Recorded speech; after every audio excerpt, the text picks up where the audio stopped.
Donc quelles séquelles vous avez gardées de cet accident? Et ben, les séquelles que j'ai gardées, ben, ça se voit, hein. Je suis sur un fauteuil et je ne marche plus. Ça, voilà, ça c'est ce qui se voit. Après, derrière, il y a beaucoup d'autres choses qui se greffent, quoi.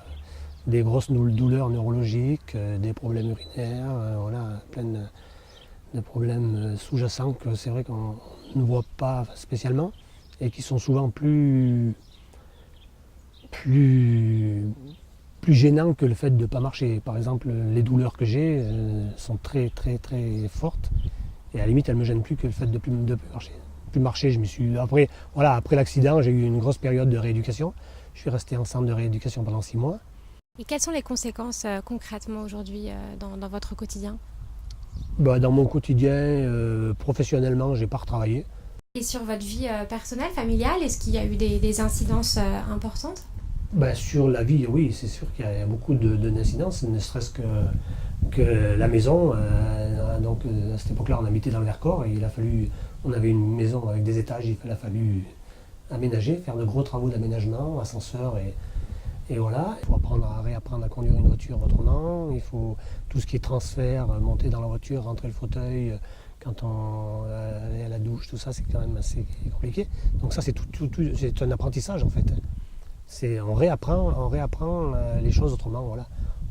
Il y a aussi l'environnement familial. C'est dur ça a été dur pour moi, mais c'est aussi dur pour l'entourage. Avec le recul, est-ce que vous auriez pu éviter cet accident? J'aurais pu éviter cet accident, oui, c'est possible. Bon, après, un accident, ça arrive toujours, voilà, on ne sait pas comment, et c'est un accident. Après, ce qui se passe souvent, c'est que les conseils que j'ai à donner, c'est qu'il faut faire attention. Bon, c'est facile à dire, mais ce qui se passe souvent, c'est qu'on est toujours trop pressé, quoi. Comme on a l'habitude et tout, on fait moins attention, à la limite, que les premières années où on commence, où là, on est attentif à tout ce qui se passe. Moi, le conseil que j'ai à donner, c'est que vraiment, il faut essayer de ne pas tomber dans la routine, quoi. De ne pas faire les choses machinalement, en se disant, ça fait 10 ans que je fais ça et c'est bon, je sais faire, il ne m'arrivera rien.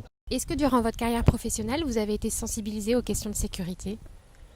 Durant ma carrière professionnelle, j'ai pas vraiment été sensibilisé à ces problèmes-là parce que j'étais en libéral, donc j'étais à mon compte, donc j'ai pas tellement fait de formation après avoir attaqué. Surtout qu'en plus, moi, j'ai pas fait d'école, j'ai commencé sur le tas. Non, j'ai pas vraiment eu des stages qui ont concerné ce domaine-là.